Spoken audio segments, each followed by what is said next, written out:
తెలంగాణలో పత్తి సోయా పంటలు పూత దశ నుంచి కాయ అభివృద్ధి చెందే దశలో ఉంది. అయితే ప్రస్తుతం కురుస్తున్న వర్షాల కారణంగా రైతులు రెండో దఫా ఎరువులను వేయలేకపోతున్నారు. ఎరువులు సూక్ష్మ పోషకాలు అందించకపోతే మొక్క ఎదుగుదల ఆగిపోయే ప్రమాదం ఉంది. ఈ నేపథ్యంలో ఎలాంటి ఎరువుల యాజమాన్యం చేపట్టాలో రైతులకు తెలియజేస్తున్నారు ఆదిలాబాద్ కృషి విజ్ఞాన కేంద్రం శాస్త్రవేత్త రఘువీర్.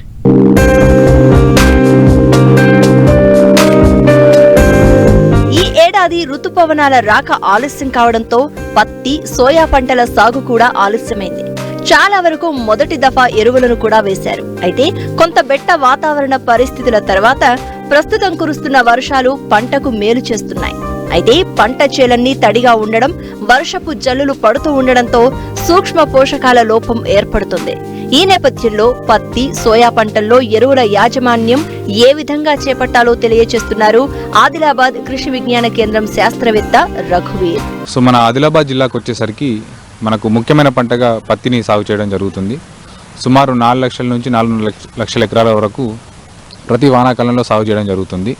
ఈ ప్రస్తుతం ఈ వాతావరణ పరిస్థితి మనం చూసుకున్నట్టయితే నిరంతరంగా కురుస్తున్న వర్షాల వల్ల రైతు సోదరులకు ఎరువుల యాజమాన్యంలో చాలా ఇబ్బందులు ఎదురవుతున్నాయండి. సో ఏదైతే మనము భూమి నుంచి పంటకు మనం అందించే ఎరువులు ఏవైతే ఉంటాయి, యూరియా కానీ మ్యూరేట్ ఆఫ్ పొటాష్, వీటిని ఎక్కువ పదునున్నప్పుడు అంటే ఎక్కువ పచ్చి ఉన్నప్పుడు మనం వేయలేకపోతున్నాం. కాబట్టి రైతు సోదరులు ఏం చేస్తారంటే వాళ్ళకు సమయం దొరికినప్పుడు అంటే వర్షం లేనప్పుడు పైపాటుగా 19-19-19 లేదా 20-20-20 కిలోల ఎన్పీకే ప్యాకెట్స్ ఉంటాయండి. సో ఒక ఎకరానికి 1 కిలో ప్యాకెట్ని 200 లీటర్ల నీటి కలుపుకొని మనము పిచికారీ చేసుకున్నట్టయితే మొక్కకు కావాల్సిన పోషకాలని మొక్క తీసుకొని దాని యొక్క పంట యొక్క ఎదుగుదల బాగుండి మనకు ముందు కాలంలో వచ్చే దిగుబడి కూడా బాగుంటుంది. కాకపోతే దీనికంటే ముందు మనకు అసలు ఎకరానికి మనకు ఒక పత్తి పంటకు ఎంత ఎరువులు అవసరమవుతుంది దానిపైన కూడా ఒక అవగాహన రైతు సోదరులకు ఉంటే బాగుంటుంది.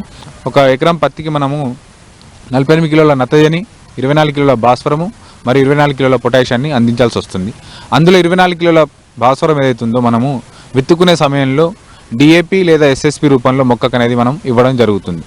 దాని తర్వాత ఏదైతే మనకు 48 కిలోల నత్రజని మరియు 24 కిలోల పొటాషియం ఏదైతుందో దాన్ని ఒకేసారి కాకుండా 4 సమభాగాలుగా చేసుకొని విత్తిన 20 రోజులకు 12 కిలోల నత్రజని, దాంతోపాటు 6 కిలోల పొటాష్, మళ్ళీ అక్కడ నుంచి 20 రోజులకు అంటే విత్తిన 40 రోజులకు 12 కిలోల నత్రజని, 6 కిలోల పొటాషియం, మళ్ళీ అక్కడ నుంచి 20 రోజులకు అంటే 60 రోజులకు 12 కిలోల నత్రజని, 6 కిలోల పొటాషియంను, మళ్ళీ మిగిలిన 12 కిలోల నత్రజని మరియు 6 కిలో పొటాషియం 80 రోజులు విత్తిన 80 రోజులకు అందిస్తే పత్తి మొక్కకు ఏదైతే మన పత్తి పంటకు కావాల్సిన పోషకాల్ని అది సరైన సమయంలో తీసుకొని పంట యొక్క మంచి ఎదుగుదలకు మరియు దిగుబడికి దోహదాన్ని అందిస్తుంది. దీంతోపాటు గుర్తుపెట్టుకోవాల్సింది ఏంటంటే మనం సాధారణంగా రైతులు ఈ నత్రజని మరియు పొటాషియంని యూరియా మరియు మ్యూరేట్ ఆఫ్ పొటాష్ రూపంలో అందిస్తారు. కాబట్టి రైతు సోదరులకు అర్థం అవ్వాలంటే 25 కిలోల యూరియా 10 కిలోల పొటాషియం ప్రతి 20 రోజులకు ఒకసారి అందించినట్టయితే మొక్క యొక్క ఎదుగుదల అనేది చాలా బాగుంటుంది. దాంతోపాటు పత్తి పంటలు మనం చూసుకున్నట్టయితే ముఖ్యంగా ఈ సూక్ష్మ పోషకాల లోపాలు కూడా మనకు గమనించడం జరుగుతుందండి. ముఖ్యంగా అందులో చూసుకున్నట్టయితే జింక్, మెగ్నీషియం మరియు బోరాన్ సూక్ష్మ పోషకాల లోపాలు అనేవి చాలా తరచుగా కనబడుతున్నాయి. సో వీటిని ఫస్ట్ ఏంటంటే గుర్తించడం ఇలా. ఈ ఒకవేళ జింక్ యొక్క సూక్ష్మ పోషకం లోపం వచ్చినట్టయితే మొక్కల యొక్క కణుతుల యొక్క దూరం తగ్గిపోయి పంట ఆకులన్నీ చిన్నగా మారిపోతాయి. ఇది సాధారణంగా ఎందుకు వస్తుందంటే ఒకే రకమైన పంటను ఒకే నెలలో వేయడం, లేదా భాస్వరం యొక్క ఎరువులను అధికంగా వాడడం, లేదా సహజంగానే లోపం ఉన్న భూమిలో అన్నట్టు వచ్చే అవకాశం ఉంటుంది. సో దీని నివారణకి ఏంటంటే 2 గ్రాముల జింక్ సల్ఫేట్ 1 లీటర్ నీటికి కలుపుకొని పైపాటుగా పిచికారీ చేసుకున్నట్టయితే ఆ లోపాన్ని మనం సవరించుకోగలుగుతాం. దాంతోపాటు మెగ్నీషియం లోపం కూడా చూసుకున్నట్టయితే దీంట్లో ఏమవుతుందంటే ముదురు ఆకుల అంచులు ఏవైతే పసుపు రంగులోకి మారిపోతాయి, తర్వాత ఏమవుతుందంటే పూర్తిగా ఎర్రగా మారిపోయి రాలిపోతుంటాయి. సో దీనికి కారణం ఏంటంటే మనము ఈ మెగ్నీషియం లోపం ఉండడం ఒకటి, లేదంటే పొటాషియం ఎరువులను కూడా అధికంగా వాడడం వల్ల ఈ యొక్క మెగ్నీషియం లోపం కూడా మనము గమనించడం జరుగుతుంది.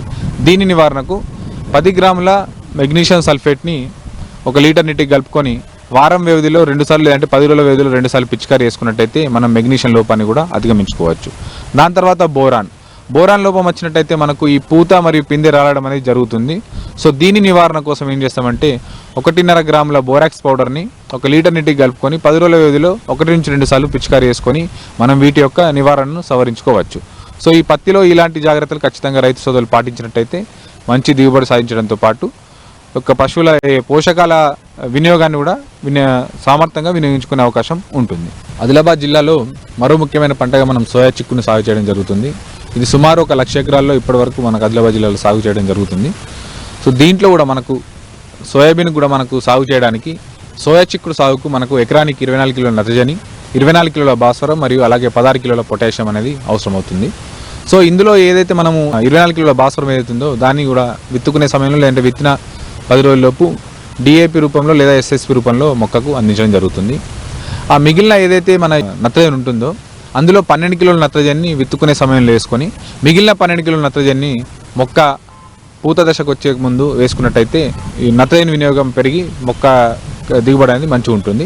దాంతోపాటు పొటాషియాన్ని కూడా 2 భాగాలుగా అలాగే ఏదైతే 16 కిలోల పొటాషియం అంటున్నామో దాన్ని 8 కిలోలు విత్తుకునే సమయంలో మరి అలాగే మిగతా 8 కిలోలు ఎప్పుడైతే మనం ఈ నత్రజని అందిస్తున్నామో ఆ సమయంలో వేసుకున్నట్టయితే వినియోగం పెరిగి దీని యొక్క దిగుబడి పెరిగే అవకాశం ఉంటుంది.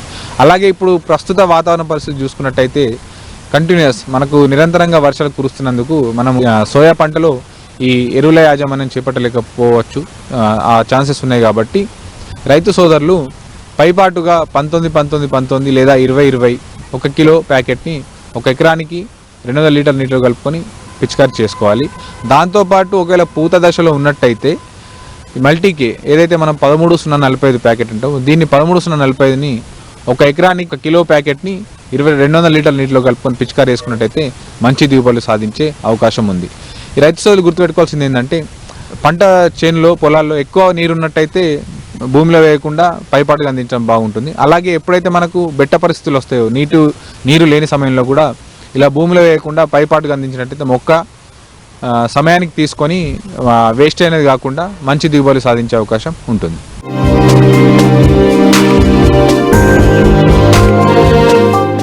బొప్పాయి ఈ కాయలకి పాలు కారుతాయని తెలుసు, కానీ ఆ పాలతో మందులు, సౌందర్య క్రీములు తయారు చేస్తారని ఎవరికైనా తెలుసా?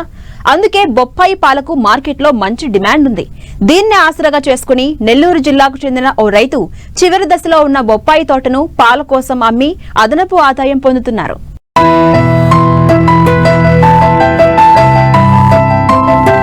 సాధారణంగా బొప్పాయి తోటలు అనగానే మనకు బొప్పాయి కాయలే గుర్తుకు వస్తాయి. అయితే అందులో మరో కోణం దాగి ఉంది. బొప్పాయి కాయలు తినడానికే కాకుండా బొప్పాయి పాలకు కూడా మార్కెట్లో మంచి డిమాండ్ ఉంది. మందుల తయారీలో ఈ పాలను అధికంగా వినియోగిస్తారు. అందుకే చాలా మంది రైతులు బొప్పాయి పంట చివరి దశలో అంటే 500 గ్రాముల బరువు కంటే తక్కువ సైజులో ఉన్న సమయంలో తోటలను తీసివేస్తూ ఉంటారు. కానీ నెల్లూరు జిల్లా మర్రిపాడు మండలం పొంగూరు గ్రామానికి చెందిన రైతు నాగరాజు రెడ్డి తనకున్న 15 ఎకరాల బొప్పాయి తోట చివరి దశలో ఉండడం, పాలు సేకరించే కాంట్రాక్టర్లకు అమ్ముకుని అదనపు ఆదాయం పొందుతున్నారు.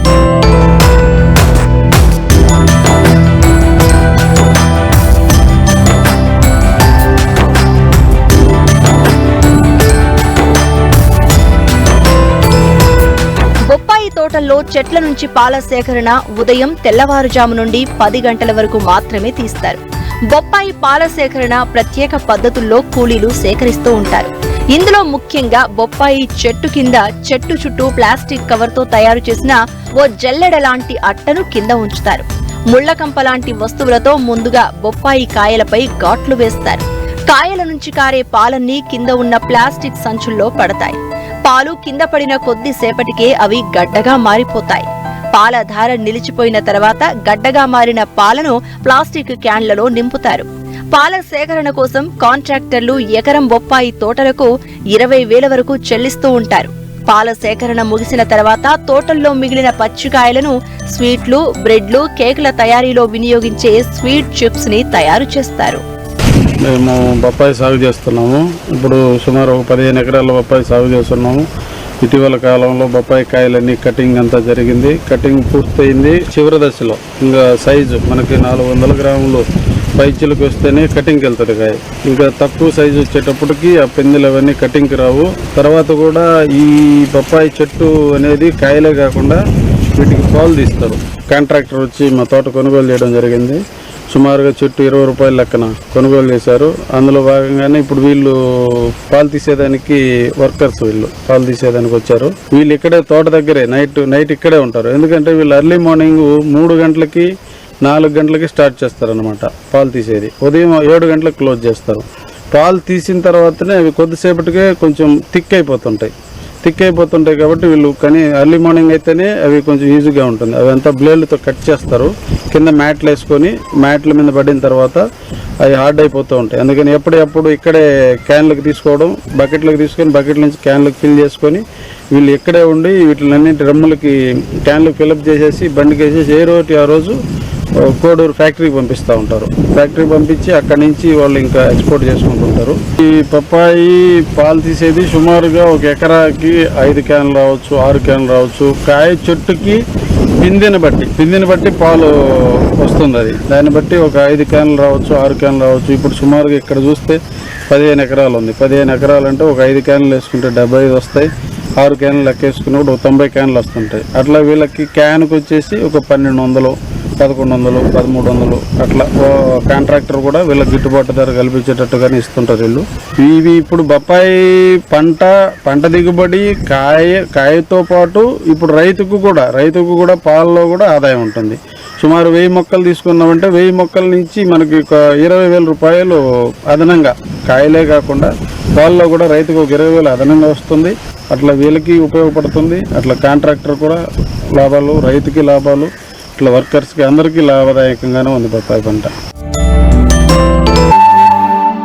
నూనె గింజ పంటల్లో విశిష్ట ప్రాధాన్యం కలిగిన పంట కుసుమ. చల్లని వాతావరణంలో అధిక దిగుబడినిచ్చే ఈ పంటను తెలుగు రాష్ట్రాల్లో దాదాపు 60,000 ఎకరాల్లో సాగవుతుంది. ఈ పంటలో ఆదాయం తక్కువగా ఉండటం, మొక్కకు ముళ్లు అధికంగా ఉండటం, పంట కోతకు కూలీలు దొరక్కపోవటం వల్ల క్రమేపీ దీని సాగు విస్తీర్ణం తగ్గిపోతుంది. అయితే ఇటీవలి కాలంలో కుసుమ నూనెకు గిరాకీ పెరగటం, కుసుమ పూతకు కూడా మార్కెట్లో మంచి ధర లభిస్తూ ఉండటంతో ఇప్పుడిప్పుడే సాగు విస్తీర్ణం పెరుగుతుంది. అయితే కుసుమను సాగు చేసే రైతులు ఎలాంటి సమగ్ర యాజమాన్య పద్ధతులు చేపట్టాలో ఇప్పుడు చూద్దాం.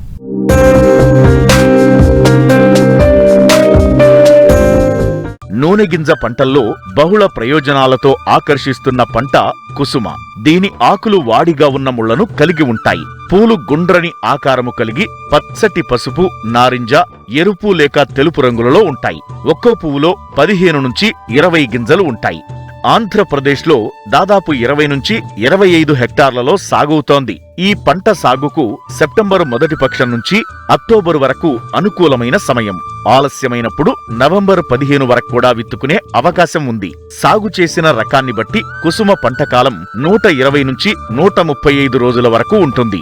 గతంలో ఎకరాకు 3-4 క్వింటాళ్ల దిగుబడి రావడం కష్టంగా ఉండేది. కానీ ప్రస్తుతం అభివృద్ధి చెందిన రకాలతో ఎకరాకు 6 నుంచి 10 క్వింటాళ్ల దిగుబడి సాధించే అవకాశం ఏర్పడింది. అయితే సాగులో ఎలాంటి యాజమాన్య పద్ధతులు పాటించాలో తెలియజేస్తున్నారు విశాఖ జిల్లా చింతపల్లి మండలం వ్యవసాయ పరిశోధనా స్థానం ఏడీఆర్ డాక్టర్ టి అనురాధ.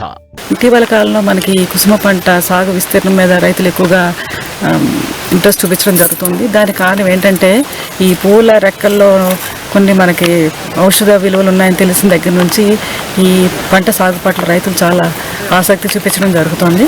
అంతేకాకుండా ఈ పంటకి ఇంకొక ఇదేంటంటే పూలకి కొంచెం పూల దగ్గర ముళ్ళ ఉండటం వల్ల ఈ అడవి పందులు కానీ లేకపోతే ఇవన్నీ మనకి నష్టం కలిగించవు. కాబట్టి ఆ కారణం చేత కూడా మనకి రైతులు ఎక్కువగా ఈ పంట సాగు వైపు ఆసక్తి చూపించడం జరుగుతుంది.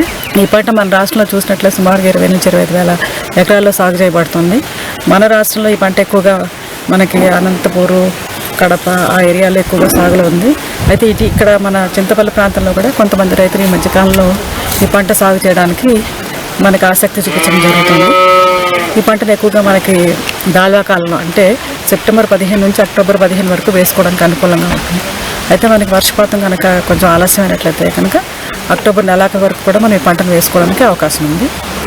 ముఖ్యంగా ఈ పంట అనువైనటువంటి రకాలు చూసినట్లయితే TSH 1 తర్వాత నారి 6 అని ఒక రకం, సాగర ముత్యాలు, ఇవన్నీ కూడా చాలా మనకి మంచి దిగుబడి ఇచ్చేటువంటి రకాలు మనకు అందుబాటులో ఉన్నాయి ఈ పంట సాగులో. తర్వాత మనం పంట విత్తేటప్పుడు ఎకరానికి కావాల్సిన విత్తన మోతాదు చూసినట్లయితే మనం అంటే ఏక పంటగా వేసినప్పుడు మనం సుమారుగా 4 కిలోల వరకు విత్తనం వాడుకోవాల్సి వస్తుంది. ఈ పంటను అంతర పంటగా ధనియాలు కానీ లేకపోతే శనగ పంటలో కానీ 2:1 నిష్పత్తులు వేసుకోవచ్చు. అట్లా వేసుకున్నప్పుడు మనకు సుమారుగా 1.5 కిలో వరకు విత్తనం వాడాల్సి వస్తుంది. ఇక విత్తన శుద్ధి చూసినట్లయితే మనం దీనికోసం మనం కిలో విత్తనానికి 3 గ్రాముల బావిస్టిన్ కానీ లేకపోతే 1 గ్రామ్ కార్బన్డైజం కానీ ఈ మందులు ఏదో ఒకటి కలిపి మనం విత్తన శుద్ధి చేసుకున్నట్లయితే మనకి పంటను తొలి దశలో మనం ఈ తెగుళ్ళు కానీ లేకపోతే ఇవన్నీ రాకుండా కాపాడుకోవడానికి అవకాశం ఉంది. తర్వాత ఎరువుల యాజమాన్యం చూసినట్లయితే ఈ పంటకి సుమారుగా 16 కిలోల నత్రజని, 10 కిలోల భాస్వరం ఇచ్చేటువంటి ఎరువులను వేసుకోవాల్సి వస్తుంది. నత్రజనిని 2 దఫాలుగా వేసుకోవాలి. చెప్పిన సిఫారసు చేసిన నత్రజనిలో సగభాగం మనం విత్తేటప్పుడు, మిగిలిన సగభాగం విత్తనం పూత వచ్చినప్పుడు వేసుకోవాల్సి వస్తుంది. అంటే భాస్వరాన్ని మాత్రం మనం దుక్కులోనే వేసుకోవాలి. భాస్వరాన్ని వేసుకునేటప్పుడు సూపర్ ఫాస్ఫేట్ కింద వేసుకున్నట్లయితే ఇది మనకు తెలుసు, ఇది ఆయిల్ సీడ్ పంటగా మనం పండిస్తున్నాం కాబట్టి దాంట్లో గంధకం కూడా ఉంటుంది కాబట్టి ఆ విత్తనం బాగా ఏర్పడడానికి, తర్వాత నూనె శాతం బాగా పెరగడానికి అవకాశం ఉంటుంది. కాబట్టి అంటే డిఏపి కాకుండా సింగిల్ సూపర్ ఫాస్ఫేట్గా భాస్వరం ఎరువు వేసుకోమని మనం సిఫార్సు చేయడం జరుగుతుంది.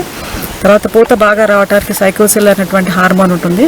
అది పూత దశలో మనం 100 ppm కనుక పిచికారి చేసుకున్నట్లయితే మనకి పూత బాగా వచ్చి మంచి దిగుబడి రావడానికి అవకాశం ఉంది. తర్వాత నీటి యాజమాన్యం చూసినట్లయితే సుమారుగా మనకి పూత అనేది మనం విత్తిన తర్వాత 60-65 రోజుల వరకు వస్తుంది. కాబట్టి అంటే మనం పంట అంటే శాఖీయోత్పత్తి జరుగుతున్నప్పుడు అంటే సుమారుగా 30-35 రోజుల్లో అప్పుడు ఒకసారి తడి ఇవ్వాల్సి వస్తుంది. తర్వాత రెండోసారి మనం పూత దశలో కనుక తడిచ్చినట్లయితే పూత బాగా వచ్చి మంచి దిగుబడి రావడానికి అవకాశం ఉంటుంది. కలుపు యాజమాన్యం చూసినట్లయితే పంట అంటే సుమారుగా 45 రోజులు అంటే మనం ఈ కుసుమ పంటను మనం వరుసల్లో వేసుకున్నట్లయితే మంచి దిగుబడులు వస్తాయి. వరుసల మధ్యన 45 సెంటీమీటర్లు, మొక్కల మధ్యన 20 సెంటీమీటర్లు ఉండేలాగా వేసుకున్నట్లయితే మనం దంతి తోలి కానీ లేకపోతే పుష్ప సేవను నడిపినట్లయితే మనకి కలుపు నివారించుకోవడానికి అవకాశం ఉంటుంది. అంతేకాకుండా పంట విత్తిన వెంటనే మనకి ఈ పెండి మిత్తల్ స్టాంప్ అనేటువంటి కలుపు నివారణ మందు ఉంది. అది మనం ఎకరానికి 1 లీటర్ చొప్పున పిచికారి చేసుకున్నట్లయితే సుమారుగా మనకి 20-25 రోజుల వరకు కలుపు నివారించబడుతుంది. కాబట్టి మంచిగా దిగుబడి రావడానికి అవకాశం ఉంది. ఇటీవల కాలంలో ఈ పూల రెక్కలు కూడా వీటిలో మెడిసినల్ వాల్యూస్ ఉన్నాయని చెప్పడం జరుగుతుంది. కాబట్టి మనం అవి కూడా హార్వెస్ట్ చేసుకోవచ్చు. అంటే సుమారుగా పూత వచ్చిన తర్వాత 20-25 రోజులు అప్పుడు మనం ఈ పూత అంటే పూరేకులు కలెక్ట్ చేసుకుని పెట్టుకున్నట్లయితే అవి సుమారుగా మనకి 40 కిలోల వరకు ఆ దిగుబడి రావడం దానికి అవకాశం ఉంది. అంతేకాకుండా మన పంటలో కూడా మనకి సుమారుగా 170 నుంచి 180 కిలోల వరకు ఈ విత్తనాలు కూడా మన విత్తనాలు అంటే సీడ్ వచ్చే అవకాశం ఉంది. ఇది వస్తుంది. తర్వాత ఏంటంటే ఈ పంటకి ముళ్ళు ఉంటాయి కాబట్టి మనకి కొయ్యటం, తర్వాత థ్రెషింగ్ అవన్నీ కూడా చాలా కష్టం అవుతాయి. కట్టలు కట్టి ఎండలో పెట్టి మనం కట్టలతో కొట్టి మనం విత్తనాన్ని సపరేట్ చేసుకోవాల్సి వస్తుంది. మనకి ఎకరానికి దిగుబడి చూసినట్లయితే మనకి 180 కిలోల వరకు వస్తుంది. కాబట్టి ఒక ఎకరానికి సుమారుగా మనకి కుసుమ పంట నుంచి దగ్గర 75 నుంచి 80 కిలోల వరకు నూనె రావడానికి అవకాశం ఉంది. కానీ ఈ ఆయిల్కి మంచి మార్కెట్లో మంచి ధర లభిస్తుంది. కాబట్టి ఈ పంట సాగు చేయడం లాభదాయకంగా ఉంటుంది. ఆరోగ్యపరంగా కుసుమ నూనె వాడకం ఎంతో మేలు చేస్తుందని ఆరోగ్య నిపుణులు సూచిస్తున్నారు. హృద్రోగులు, చిన్నారులు, ఎముకల వ్యాధిగ్రస్తులకు ఈ నూనె స్వస్థత చేకూరుస్తుంది. అంతేకాదు కుసుమ పువ్వుల నుంచి సేకరించే పూరెక్కల నుండి తీసిన రంగును ఆహార పదార్థాలకు, వస్త్రాలలో అద్దకపు రంగుగా విరివిగా వాడుతున్నారు. ఇప్పుడు టీలలో కూడా వినియోగిస్తున్నారు. అందువల్ల పూరెక్కలను సేకరించి మార్కెట్ చేస్తే రైతుకు అదనపు రాబడి లభిస్తుంది. పూల రెక్కల్లో ఔషధ గుణాలు ఉన్నాయని చెప్పుకున్నాము. దానివల్ల ఏంటంటే మనకి మైగ్రేన్ తలనొప్పిని తగ్గించడంలో కానీ లేకపోతే హృద్రోగాలు నివారించడంలో చాలా ఉపయోగపడుతుంది. అంతేకాకుండా తర్వాత కొంతమందికి మెదడులో రక్తనాళాలు గడ్డకట్టడం అనేది ఒక సమస్యగా ఉంటుంది. వాడిన తర్వాత ఇది మనకు తగ్గించినట్టుగా గమనించడం జరిగింది. అంతేకాకుండా కొలెస్ట్రాల్ని కూడా నివారించడంలో ఇది ప్రముఖ పాత్ర పోషిస్తుంది. తర్వాత ఆడవాళ్ళలో వచ్చేటువంటి ఋతు సమస్యలు కూడా ఇది నివారిస్తుంది. మగవాళ్ళలో ఈ వంధ్యత్వం అనేటువంటి దాన్ని కూడా నివారించడానికి అవకాశం ఉంది. అంటే చాలా చాలా ఉపయోగాలు ఉన్నాయి. అంటే ఇటీవల కాలంలో దీనిలో ఔషధ గుణాల వల్ల ఎక్కువ మంది రైతుల్ని అంటే కంపెనీల వాళ్ళు కూడా దీన్ని సాగుని ప్రోత్సహించడం జరుగుతుంది. రైతులు ఏంటంటే మన నూనె కాకుండా ఈ పెటల్స్ మన పువ్వుల రెక్కలు కూడా మనం అంటే కలెక్ట్ చేసి పెట్టడం వల్ల ఇంకా ఎక్కువ ఆదాయం పొందడానికి అవకాశం.